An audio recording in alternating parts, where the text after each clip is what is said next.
The auction hall was massive. Beings from all corners of the galaxy filled the metal benches. Some had scales, some had fur, and some looked like walking rocks. The air smelled strange, a mix of different alien scents that made the atmosphere thick and heavy. Bright lights shone down on the center stage where cages stood in rows. Tejo sat near the back. He was young, maybe 25 Earth years, with tired eyes and worn work clothes. His hands were rough from labor, and his savings account was almost empty. He had come to Station Meridian 3 months ago, hoping to start a new life working on the agricultural levels. Earth had too many people and not enough jobs. The station offered opportunities for those willing to work hard. He had not planned to come to the auction. But his neighbor, an old Velthian named Quan, had mentioned it during breakfast. Quan said sometimes good-working animals were sold cheap. Tejo thought maybe a companion would make his small quarters feel less lonely. Space was beautiful but cold. He missed having something to care for. The auctioneer was a tall being with 4 arms and a voice that echoed through speakers. It spoke in Galactic Common, the language most species understood. Tejo had learned it in school back on Earth. His accent was still rough, but he could follow along. Next item, the auctioneer announced. Lot number 47, Phelan Hound from the Krill system. 2 workers rolled a cage onto the stage.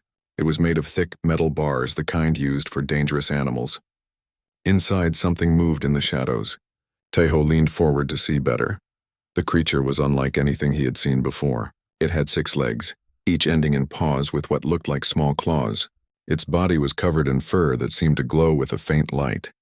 Right now, the glow was a dark purple color that pulsed weakly. The creature was about the size of a large dog from Earth, but its shape was different. Its head was broader, with large eyes that reflected the stage lights. Those eyes looked intelligent and sad. Starting bid at 500 credits, the auctioneer said. This specimen is young, approximately 2 standard years old. Comes from a working breed known for strength and endurance. Nobody raised their hand. The crowd was silent. Tejo noticed some beings were whispering to each other and shaking their heads. 400 credits, the auctioneer lowered the price. Anyone? Still nothing. The creature in the cage pressed itself against the back bars, trying to become smaller. Its purple glow became even darker. What's wrong with it? Someone shouted from the crowd. The auctioneer's face showed annoyance. The animal has behavioral issues. Previous owner reported aggression. It attacked a handler during transport, but with proper training, these issues can be managed. More whispers spread through the hall. Tejo watched as beings who had seemed interested before now turned away. In the galactic markets, damaged goods were worthless. Nobody wanted problems. There were plenty of other animals to buy, animals that came with guarantees and proper training. 200 credits. The auctioneer tried again. Desperation crept into its voice. Surely someone can use a working animal at this price. Tejo looked at the creature again. It was shaking. He could see it even from his seat far back in the hall. The animal was terrified. Its whole body trembled and its glowing fur flickered like a dying light. Something about that sight made Tejo's chest hurt. He thought about his first days on the station, how lost he had felt, how everyone seemed to know what they were doing except him, how he had been scared to speak, scared to make mistakes, scared that he did not belong. He remembered crying alone in his quarters that first night, wondering if leaving Earth had been a terrible mistake. 100 credits, the auctioneer said. Final call. 100 credits or this lot goes back to holding. Tejo's hand went up before his brain could stop it. The auctioneer's head snapped in his direction. We have a bid. 100 credits from the human in the back. Anyone else? Silence filled the hall. Every being seemed to turn and stare at Tejo. He felt his face grow hot. Maybe this was stupid. Maybe he was making a huge mistake. But his hand stayed up. Going once, the auctioneer called. Going twice, a pause. Sold to the human for 100 credits. The crowd murmured with surprise and amusement. Tejo heard someone laugh. Another being said something in a language he did not understand, but the tone was mocking. He stood up and made his way down to the payment station, trying to ignore the stares. At the counter, a bored-looking clerk processed his payment. You know what you're doing, human? The clerk asked. It had tentacles instead of arms and eyes on stalks. Not really, Tejo admitted. That thing is dangerous. Phelan hounds are pack animals. When they're alone, they go crazy. This one already hurt someone. Probably hurt you too. Maybe, Tejo said. But I'll try anyway. The clerk made a sound that might have been a laugh or a sigh. Your funeral. Sign here. Taeho pressed his thumb to the datapad. The transaction went through. 100 credits left his account. That was money he had saved for emergencies, for food, for the rent on his quarters. Now it was gone. Spent on a creature that everyone said was broken. 2 workers brought the cage to a loading area. They set it down roughly, and the creature inside yelped. It was a strange sound, high-pitched and full of pain. Careful, Taeho said sharply. The workers looked at him with surprise. One of them shrugged. It's your property now. Do what you want. They walked away, leaving Taeho alone with the cage. He knelt down slowly. The creature had pressed itself into the far corner, as small as it could make itself. Its purple glow was so dark it was almost black. Those intelligent eyes stared at him with pure terror. Hey, Taeho said softly. He had no idea if the creature could understand words, but his voice was gentle. Hey, it's okay.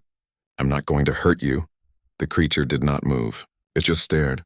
I know you're scared, Taeho continued. I'm scared too. I don't know what I'm doing. But we'll figure it out together, okay?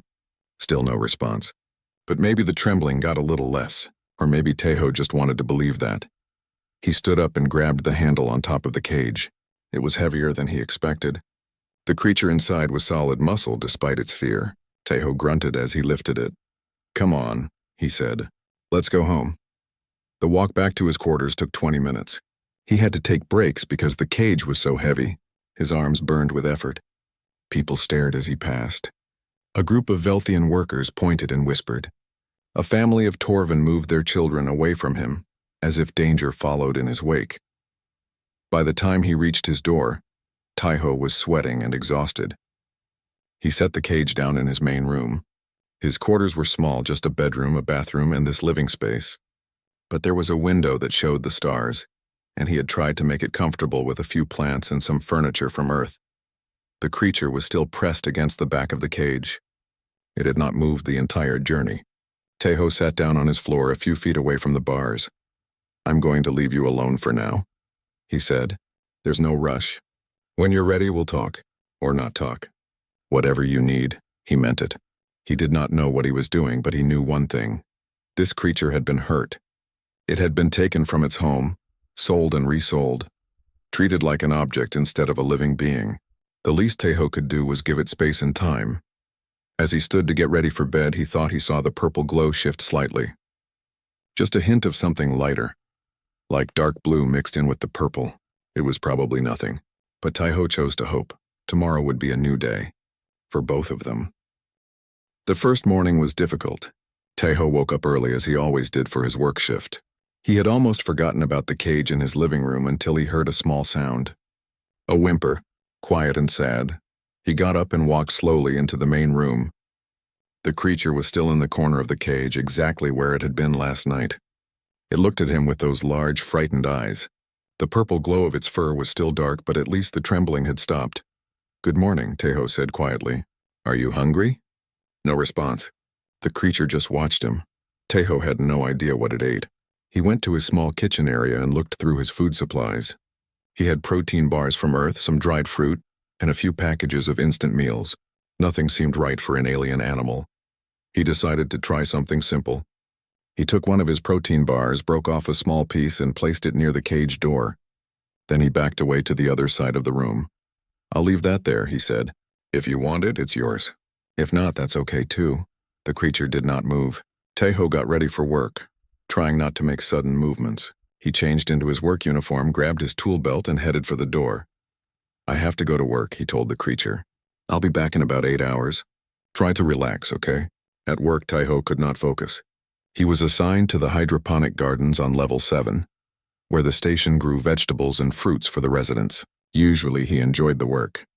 There was something peaceful about caring for plants, watching them grow under the artificial lights. But today his mind was elsewhere. His supervisor, a human woman named Mireille, noticed. She was older than Taeho, maybe 40, with gray starting to show in her black hair. She had worked on Station Meridian for 10 years and knew everything about the agricultural systems. You're distracted, she said during their lunch break. What's wrong? Taeho hesitated. Then he told her about the auction, about the creature in the cage, about how everyone had said he was making a mistake.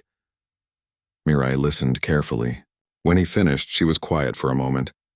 Do you know what kind of animal it is? She asked. The auctioneer called it a Valen hound, Tejo said.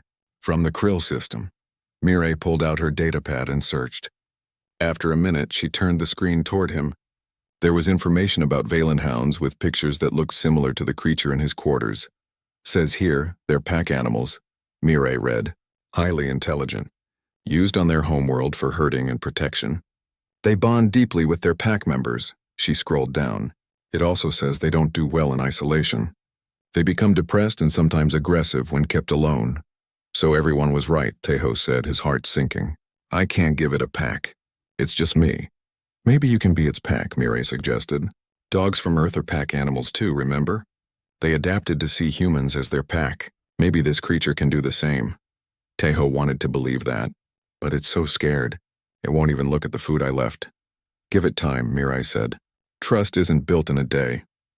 When Tejo returned to his quarters that evening, the protein bar piece was still where he had left it. The creature was in the same position, watching him enter. I'm back, Tejo said. He decided to try a different approach. Instead of trying to interact with the creature, he would just live his normal life and let it observe. He made himself dinner, a simple meal of rice and vegetables. He sat at his small table and ate slowly. The creature watched. Tejo talked while he ate, not to the creature exactly, just talking out loud. I had a good day at work, he said. We finished installing a new irrigation system. Mireille says it will help the tomatoes grow better. He took another bite. I'm from Earth, from a city called Busan. It's near the ocean. I miss the ocean sometimes. Space doesn't have oceans. The creature's ears, which Tejo had not noticed before, moved slightly. It was listening. After dinner, Tejo sat on his floor with his datapad. He searched for more information about Valen hounds. He learned that they came from a planet with 3 moons. Their glowing fur changed colors based on emotion. Purple meant fear. Blue meant calm. Green meant content. Red meant anger or excitement. Yellow meant curiosity. There were other colors too, but those were the main ones. So you're scared, Tejo said, looking at the creature. That makes sense. Everything is strange here. You don't know me. You don't know if you're safe, he read more. Valen hounds were taken from their planet by traders who saw profit in exotic animals. Many were sold across the galaxy as pets or working animals. But they needed special care. They needed companionship. Without it, they suffered. I'm going to call you Bora, Tejo decided. It's a Korean word. It means purple. Because of your fur right now. Is that okay? The creature, Bora, blinked slowly. It was not much, but it was something. That night, Tejo slept on his couch instead of his bedroom. He wanted to be near Bora, to show he was not abandoning her. He left a small light on so she would not be in complete darkness. The next morning, the protein bar piece was gone. Tejo's heart jumped with excitement. Bora had eaten. He tried not to make a big deal of it. He simply placed another piece of food near the cage, this time a bit closer to where Bora sat.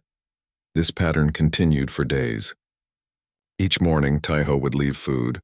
Each evening, when he returned, the food would be gone. He always talked while he was home. He told Bora about his day, about the plants he grew, about his life on Earth. He read articles out loud from his datapad. He played soft music. Slowly, very slowly, things changed. Bora's purple glow started to lighten. Hints of blue began to appear. One day, Tejo came home to find Bora sitting in the middle of the cage instead of pressed against the back corner. It was a small change, but it meant everything. After a week, Tejo decided to try something new. He opened the cage door. Bora immediately pressed back into the corner, her glow flashing dark purple again. It's okay, Tejo said quickly. You don't have to come out. But the door is open if you want to. I'm going to sit over here and read. You do whatever feels right. He moved to his couch and picked up his datapad. He read an article about new farming techniques, occasionally glancing at the cage. Bora watched him with those intelligent eyes. An hour passed, then 2. Tejo's neck was getting sore from sitting in one position. Just as he was about to get up and stretch, he saw movement. Bora was slowly, carefully moving toward the open cage door. Each step was hesitant. She would take one step, pause, watch Tejo, then take another step. It took 5 minutes for her to reach the cage opening. Tejo held his breath. He did not move. He barely blinked. Bora put one paw outside the cage. Then another. Then all 6 paws were on his floor. She was out, free, she could run, could hide, could do anything. But she just stood there looking at Taiho. "Hi, Bora," Taiho whispered. "It's nice to see you out here." Bora's fur flickered. Purple and blue mixed together. She was scared but also curious. The yellow color started to appear at the tips of her fur. She took one step toward Taiho, then another. She was moving toward him. Taiho's heart was pounding. He slowly extended his hand, palm down, fingers relaxed. It was how you greeted a nervous dog on Earth. He hoped it worked for Valen hounds too. Bora stopped a few feet away. She stared at his hand. Her nose, which was black and wet, twitched. She was smelling him. Then, so carefully it almost did not happen, Bora moved forward and touched her nose to his fingertips. The contact lasted only a second. Then Bora jumped back and ran to the far corner of the room. But she did not go back into the cage. She just watched from her new position. Taiho smiled. "That was good, Bora, that was really good." That night, when Taiho went to sleep on his couch, he woke up once in the middle of the night. He opened his eyes and saw Bora. She had moved closer. Not touching, not near enough to reach, but closer than before. She was lying down, her 6 legs tucked under her body. Her fur glowed a soft blue. She was starting to feel safe. Over the next 2 weeks, progress continued. Bora began taking food directly from Taiho's hand. She started exploring the quarters, sniffing everything, learning the space. Her colors became brighter. The purple almost disappeared, replaced by calm blues and curious yellows. One morning, Taiho woke up to find Bora sleeping near his couch, close enough that he could have reached down and touched her. He did not. He just smiled and got ready for work quietly, trying not to disturb her. When he came home that evening, Bora greeted him at the door. Her tail, which had 6 segments and could move independently, wagged. Her fur glowed bright yellow with flashes of green. "You're happy to see me," Taiho said, amazed. Bora made a sound. Not a bark, not quite a purr, but something musical and sweet. It was the first sound she had made that was not from fear or pain. Taiho knelt down. Bora walked right up to him and pressed her head against his chest. He reached out slowly and touched her fur. It was soft and warm. The glow intensified under his touch, cycling through yellows and greens and a beautiful light blue. "We're going to be okay," Taiho said, his voice thick with emotion. "Both of us. We're going to be okay." Bora's response was to curl up against him, her 6 legs wrapping gently around his waist. For the first time since he had bought her, Taiho felt that purple glow completely disappear. She was calm. She was content. She trusted him. They had found their pack. 3 weeks after bringing Bora home, Taiho made a decision. She needed more space than his small quarters could provide. She needed to move, to use her 6 legs, to explore. Keeping her inside all day while he worked was not fair. "I'm going to ask Mirai if you can come to work with me," he told Bora one morning. Bora's fur flickered yellow. She understood that they were going somewhere together. Over the weeks, Taiho had realized just how intelligent she was. She could not speak, but she understood plenty. She recognized words, responded to his tone, and seemed to know what he was feeling before he said anything. Mirai was hesitant at first. "Station regulations say animals need to be registered and certified for public areas," she explained. They stood in the garden, surrounded by growing plants under bright artificial lights. "I know," Taiho said. "I'm working on the paperwork. But Bora is good. She's calm. She won't cause problems. What does she do all day in your quarters?" "Waits for me," Taiho admitted. "I think she gets lonely. She's a pack animal. She needs companionship." Mirai considered this. She looked at Taiho, seeing how much he cared. "Bring her tomorrow," she finally said. "We'll try it for one day. If it works, we'll figure out the official permissions." The next morning, Taiho arrived at the agricultural level with Bora walking beside him. He had fashioned a simple collar and leash, though he was not sure he needed them. Bora stayed close to him naturally, her 6 legs moving in a graceful pattern that was mesmerizing to watch. The other workers stared. Some moved away nervously. One Veltian man named Hyuk approached carefully. "Is that safe?" Hyuk asked.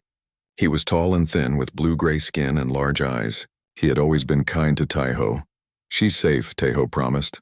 "She's just nervous around new people. If everyone gives her space, she'll be fine." Hyuk nodded slowly. "She's beautiful," he said, admiring Bora's glowing fur. Today it was mostly blue with streaks of yellow.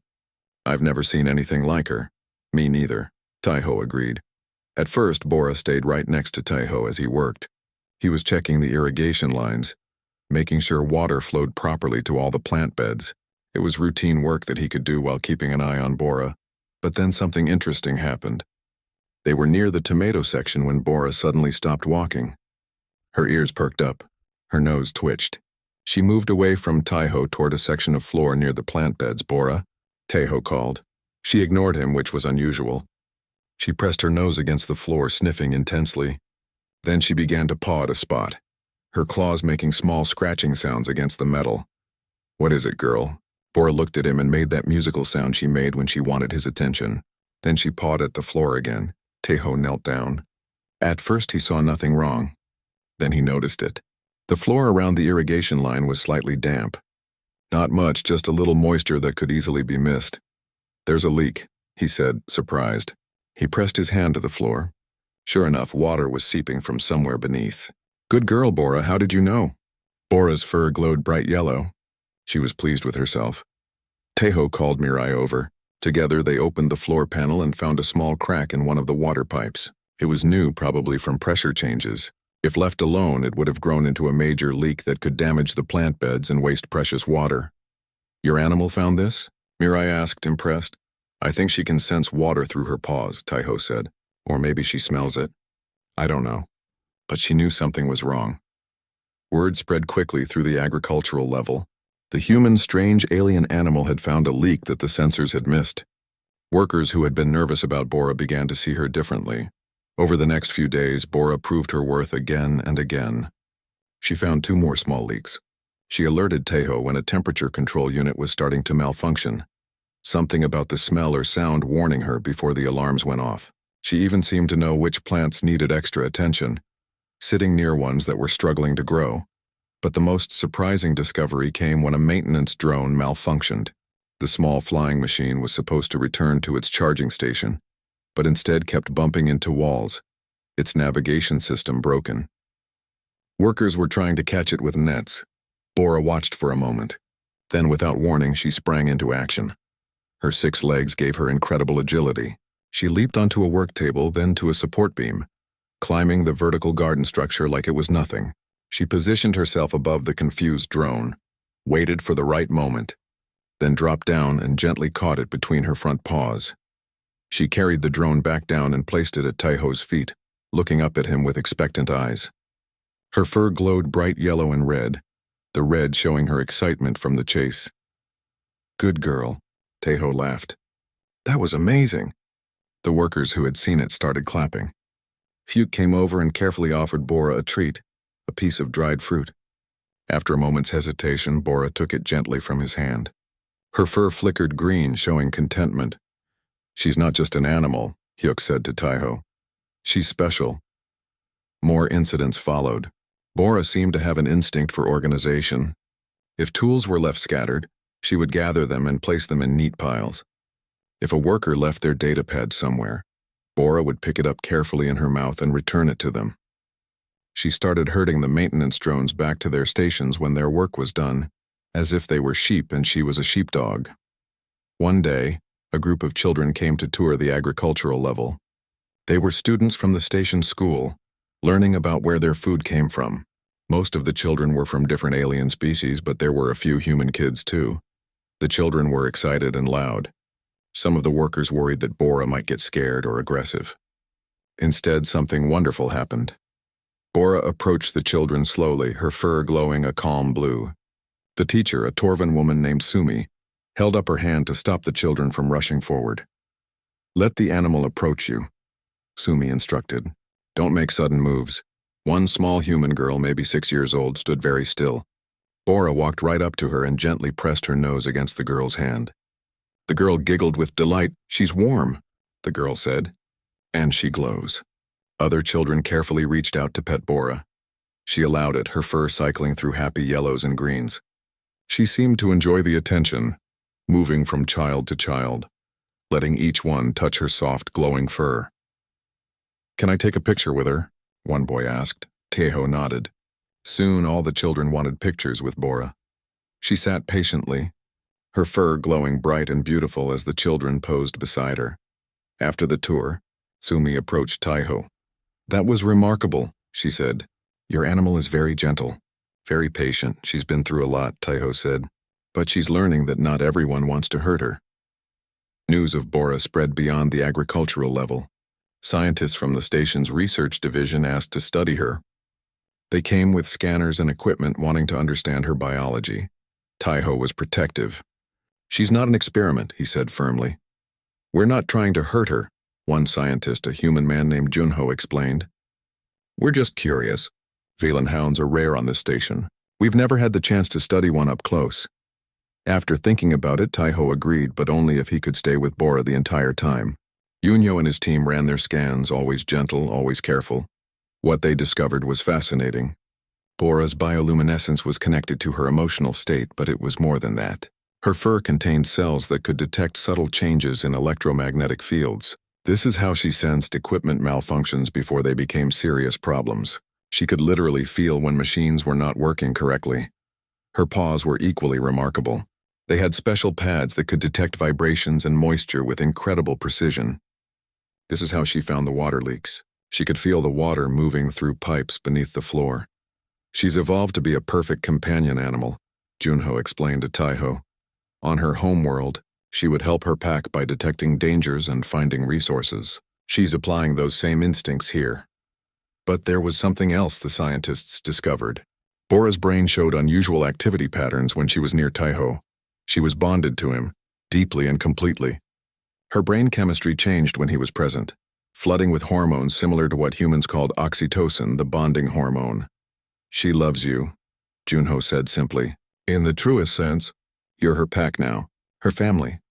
Taiho felt his throat tighten with emotion. He reached down and stroked Bora's head. She pressed against his leg, her fur glowing the warmest, happiest green. Life on the station changed. Bora became a fixture of the agricultural level. Workers greeted her every morning. Children asked their parents when they could visit the glowing dog again. Even species that had no tradition of keeping pets understood that something special was happening. Mirai pulled Taiho aside one day. "I got approval from station administration," she said. "Bora can stay. She's officially registered as a working animal." They were impressed by all the equipment failures she's caught. "Really?" Taiho could hardly believe it. "Really? You should be proud. You took an animal everyone said was dangerous and broken, and you showed everyone they were wrong. You saved her, Taiho." But Taiho shook his head. "No," he said, watching everything changed on a Tuesday morning. Taiho was working in the garden with Bora nearby, helping to organize scattered tools. She had developed a routine. Every morning she would do a patrol of the agricultural level, checking irrigation lines and equipment. The workers had come to depend on her. She was better than any sensor system. Mirai approached quickly, her face serious. "Taiho, you need to come to the administrative office. Right now. What's wrong? Just come. Bring Bora." Taiho's stomach dropped. He could tell from Mirai's tone that this was serious. He called Bora over, and together they followed Mirai to the elevators. They rode in silence to level 1, where the station's main offices were located. The administrative office was large and cold. Behind a desk sat Station Director Wonho, a middle-aged Korean man who Taiho had only seen a few times. Beside him stood 3 beings Taiho did not recognize. They were tall, with dark green skin and multiple eyes arranged in a circle around their heads. They wore formal robes marked with symbols Taiho did not understand. Bora pressed close to Taiho's leg. Her fur flickered from blue to purple. She sensed danger. "Mr. Taiho," Director Wonho said. His voice was formal and uncomfortable. "These representatives are from the Krill sovereignty. They have come regarding your animal." One of the Krill beings stepped forward. When it spoke, its voice came through a translator device that made it sound mechanical. "We are here to reclaim stolen property. The creature you possess was taken illegally from our territory by poachers. It must be returned." Taiho felt his world tilt. "I bought her legally.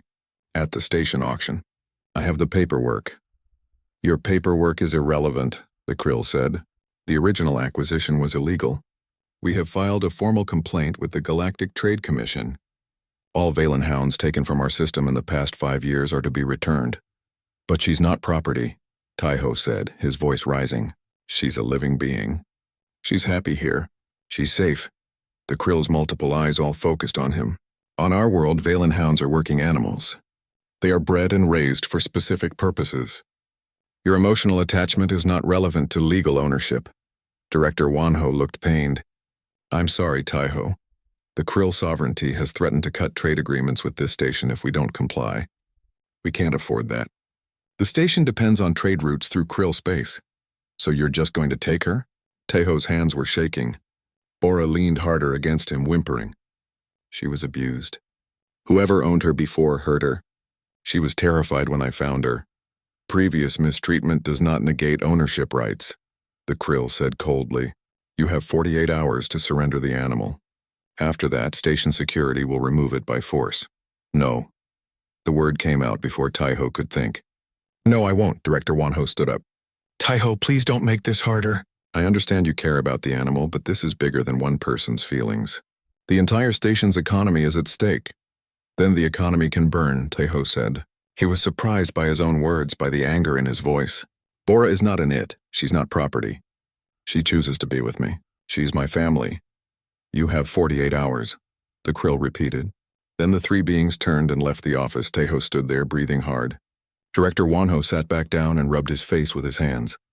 I'm sorry, the director said quietly. I really am. But my hands are tied. If we lose the trade agreements, we lose jobs. Families will suffer. I have to think of the greater good. What about her good? Taiho asked. Doesn't she matter? But he already knew the answer. To the station administration, to the krill sovereignty, to the galaxy at large, Bora was just an animal. Her wants, her feelings, her choices did not matter. Taiho left the office with Bora close behind him. Instead of going back to work, he went to his quarters. He needed to think, but he was not alone for long. Within an hour, Mirai arrived. Then Hyuk, then Junho, the scientist. Then others. Workers from the agricultural level, people Taiho had worked with. People who had seen Bora every day. We heard what happened, Mirai said. We want to help. How? Taiho asked. He was sitting on his floor with Bora in his lap. She had not left his side since the meeting. Her fur was dark purple, the color of fear. She knew something bad was happening. What can we do against an entire government? We fight, Hyuk said firmly. The Velthian man had brought his datapad. I've been researching galactic law. There are precedents for recognizing sentient beings as more than property. If we can prove Bora is intelligent enough to make her own choices, we might have a legal argument. That could take months, Junho said. We have 48 hours. Then we make noise, Mirai suggested. We tell everyone what's happening. Public pressure can change things. And that is what they did. Hyuk started a petition on the station's network. Within 2 hours, hundreds of people had signed it. Workers, families, children who remembered Bora letting them pet her glowing fur. Scientists who had studied her remarkable abilities. All of them demanded that Bora be allowed to stay. Junho recorded videos showing Bora's intelligence. He showed her solving simple puzzles, understanding commands, showing clear emotional responses. He interviewed workers who explained how Bora had saved equipment, prevented accidents, made the agricultural level safer. Taiho recorded his own message. He sat in front of his datapad's camera with Bora beside him and spoke from his heart. My name is Taiho. Some of you know me, most of you don't. I'm just a worker here. I'm not important or special. 2 months ago, I bought a creature that nobody wanted. Everyone said she was dangerous, broken, useless. But they were wrong. Bora, that's her name. She just needed someone to see her as more than property. She needed someone to be patient, to be kind, to give her a chance. He paused, gathering his thoughts. Bora pressed against him, her fur flickering. Now the krill sovereignty wants to take her back. They say she's stolen property, but I'm asking you all to think about what that means. Bora is intelligent. She understands. She feels fear and joy and love. She makes choices. Every morning she chooses to stay with me. She could run away. The door is never locked, but she stays because she wants to. Because this is her home now. Because I'm her pack. His voice cracked with emotion. Please help us. Don't let them take away a living being's right to choose where she belongs. If we do that, what does it say about us? What does it say about the galaxy we've built? The video spread across the station's network. Then it went further. Someone shared it on the galactic communication channels. Within hours, beings from dozens of worlds were watching. Comments flooded in. Some supported Taiho. They shared their own stories of animals they loved, of companions who had become family. They argued that intelligence should grant rights, not just to species lucky enough to develop technology, but to all beings capable of thought and emotion. Others sided with the Krill. They argued that property rights were fundamental to civilization, that allowing anyone to keep stolen goods, even if those goods were living beings, would create chaos, that emotions could not override law. The debate grew heated. News services picked up the story. Human refuses to return stolen alien animal, read one headline. Young worker challenges galactic property laws, read another. On the second day, something unexpected happened. A Krill citizen, using an anonymous account, posted a video response. The being wore a mask to hide their identity, speaking in their own language with translated subtitles. "I am from the Krill homeworld," the masked figure said. "I work with Valen hounds. I want you to know that the sovereignty lies when they say these creatures are just working animals. We know they are intelligent. We know they feel. But to admit this publicly would mean changing our entire industry, our economy, our culture. It is easier to pretend they are simple beasts." The video showed footage of Valen hounds on the Krill homeworld. They were kept in small pens, forced to work long hours, beaten when they did not perform. Some looked sick, all looked sad, their fur colors dim and dark. "Many of us want change," the masked figure continued, "but we are afraid to speak. Your human, Taiho, he is not afraid. He is willing to lose everything for one creature. That is courage. That is what we need more of," the video ended. Its impact was immediate. Suddenly, the story was not just about one animal. It was about an entire species being mistreated, about a civilization hiding the truth to maintain profit. Reform groups on the Krill homeworld began speaking out, using Taiho's case as a rallying point. Young Krill citizens organized protests.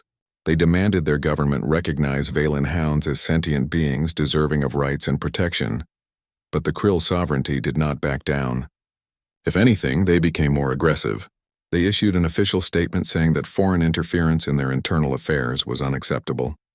They gave the station an ultimatum: return the Valen hound or face complete trade embargo. Director Wanho called another meeting. This time the room was full. Station security, administrators, representatives from various worker groups, and Taiho, holding tight to Bora's collar. "I've been in contact with Earth's diplomatic corps," Director Wanho announced. "They are trying to negotiate a solution. But the Krill are not budging. They want the animal returned, and they want it returned today. Then send Aura play with a grow." The case of Taiho and Bora became famous across the galaxy. News networks broadcast updates daily. Legal experts debated on talk shows. Social media exploded with opinions. Some called Taiho a hero, fighting for the rights of creatures who could not speak for themselves. Others called him a thief, someone who refused to accept that laws existed for a reason. But something was changing. The conversation was shifting. More and more beings across the galaxy began asking uncomfortable questions. If Valen hounds were intelligent enough to feel, to choose, to bond, then what about other species used as working animals? What about creatures kept as pets or used for labor? Where was the line between animal and person? On the Krill homeworld, the reform movement grew stronger. Thousands of young Krill citizens marched in their cities demanding change. They carried signs showing pictures of Bora, her fur glowing bright and happy. "All beings deserve choice," their signs read. "Intelligence equals rights." The Krill government tried to suppress the protests, but the movement was too large, too loud. Videos of peaceful protesters being arrested only made things worse. Other worlds began questioning their trade relationships with the Krill. Some threatened sanctions unless animal welfare reforms were enacted. 3 months after the crisis began, Ambassador Kyung visited Station Meridian again. She met with Taiho in his quarters. Bora, no longer afraid of strangers, greeted the ambassador warmly, her fur glowing yellow with curiosity. "She's beautiful," Ambassador Kyung said, kneeling to pat Bora. "And clearly happy." "She is," Taiho agreed. "But what happens now? Will this go to court?" "It might not have to." Ambassador Kyung stood up and pulled out her datapad. "The Krill sovereignty has agreed to negotiations. The pressure from their own citizens and the international community has been significant. They're willing to discuss a compromise. What kind of compromise? They want to save face. They can't just give up their claim without looking weak. So Earth has proposed something different. A sanctuary program. Taeho listened as Ambassador Kyung explained. The idea was simple but revolutionary. Station Meridian would become home to the first interspecies rehabilitation center. Valen hounds and other displaced creatures would be brought there, cared for, and either returned to their homeworlds if safe, or rehomed with families across the galaxy. The Krill would officially donate the first group of Valen hounds to the program, Ambassador Kyung said. It lets them look generous rather than defeated, and it sets a precedent for how rescued animals should be treated throughout the galaxy. And Bora? Taeho asked. What happens to her? She stays with you, as the program's first success story and your partner in running the facility. Taeho could hardly believe it. Me run a facility? I'm just a gardener. You're the person who saw value in a creature everyone else rejected. You're the person who had the patience and compassion to help her heal. Those are exactly the qualities we need. Over the next 6 months, everything changed. A section of Station Meridian was converted into the Rehabilitation Center. It was large with space for dozens of animals, both indoor and outdoor areas designed for different species' needs. There were medical facilities, training areas, and comfortable living spaces. Taeho became the center's director, though he insisted he did not want a fancy title. Mireille left her position in agriculture to become his assistant director, managing the day-to-day operations. Hyuk joined as the logistics coordinator, handling supplies and coordination with other worlds. Junyo and his scientific team provided medical care and studied the animals to better understand their needs. The first group of Valen hounds arrived on a cold morning. There were 12 of them, all rescued from illegal breeding facilities on the Krill homeworld. They came off the transport ship scared and traumatized, their fur colors dark and dim. Taeho watched them with a heavy heart. They reminded him so much of Bora when he first brought her home. Broken creatures who had been treated as objects, who had forgotten what kindness felt like. But then Bora stepped forward. Her fur was glowing bright yellow and green, confident and warm. She approached the new Valen hounds slowly, making soft musical sounds. They watched her with cautious eyes. Bora touched noses with the nearest one, a smaller hound whose fur was almost black with fear. Something passed between them, some understanding. The smaller hound's fur lightened slightly, just a shade. Then another hound approached Bora, and another.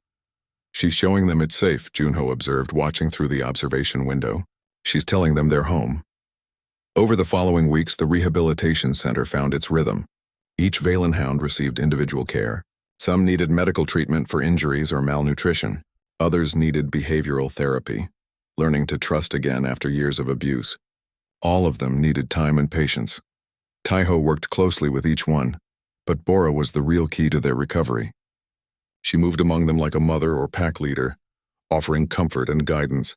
The other hounds learned from her. They watched how she interacted with humans and aliens without fear. They saw her joy, her confidence, and slowly began to believe they could feel that way too.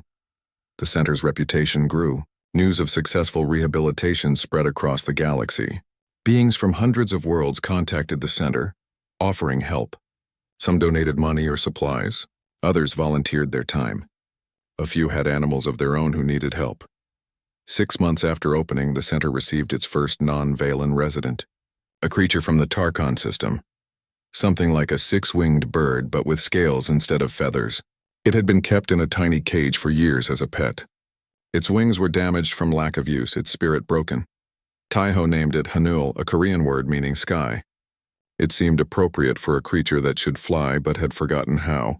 Rehabilitating Hanul was different from working with Valen hounds.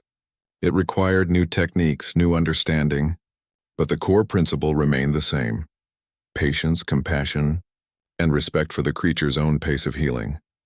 After 2 months of careful physical therapy and emotional support, Hanul flew for the first time in years. Taeho watched from the ground as the creature soared through the center's flight area, its scales catching the light. Its wings spread wide. Tears ran down his face. That's what this is all about, Mirai said beside him. Giving them back their lives. The program expanded. More species arrived. Creatures that had been used for fighting, for entertainment, for labor in harsh conditions. Each one came broken. Each one left healed, or at least on the path to healing. Some were returned to their homeworlds when conditions improved. The Krill sovereignty, under pressure from its reform movement, created protected habitats for Valen hounds. It was not perfect, but it was progress. Several hounds from the center were returned there, to live wild and free as their species was meant to. Others were rehomed with carefully screened families across the galaxy. Families who understood that these were not pets but companions, beings with their own thoughts, feelings, and rights. 1 year after the center opened, a ceremony was held. Representatives from Earth, from the Krill sovereignty, and from dozens of other worlds attended. The Galactic Commerce Court had made its ruling on Taiho's case. While they stopped short of declaring all intelligent animals as persons under law, they established new guidelines for animal welfare and rights. The precedent was set, but for Taiho, the legal victory was secondary. What mattered was standing in the center's main hall, surrounded by healthy, happy creatures. Valen hounds with brightly glowing fur, Hanil perched nearby, preening its scales, other species he had never even heard of before, all living together in peace, and Bora. Always Bora. She stayed by his side through everything, his constant companion and partner. She had her own role now. The other animals looked to her for guidance. She was the proof that healing was possible, that trust could be rebuilt, that love could overcome trauma. 2 years after buying Bora at that auction, Taiho gave a speech to a gathering of animal welfare advocates from across the galaxy. He stood at a podium with Bora sitting beside him, her fur glowing proud and bright. "I'm not a special person," he began. "I'm just someone who saw a creature in pain and wanted to help. I think that's something anyone can do. You don't need to be rich or powerful or important. You just need to care." He paused, looking down at Bora. She looked back at him with those intelligent eyes, and he swore she was smiling. "Someone once told me that humans' greatest strength is not our technology or our intelligence. It's our capacity for compassion, our ability to see value in beings that are different from us, our willingness to fight for those who cannot fight for themselves. I think that's true, and I think it's something we can share with the entire galaxy." The audience applauded, but Taiho was not finished. "Bora taught me something important. She taught me that broken does not mean worthless, that fear can become trust, that love is stronger than pain. Every creature that comes to our center, no matter how traumatized or damaged, has the potential to heal, to thrive, to be happy. We just have to give them the chance." More applause. Cameras flashed, but Taiho only had eyes for Bora. He reached down and stroked her head, feeling her warmth, her trust, her love. After the speech, after the ceremonies and celebrations, Taiho and Bora returned to their quarters.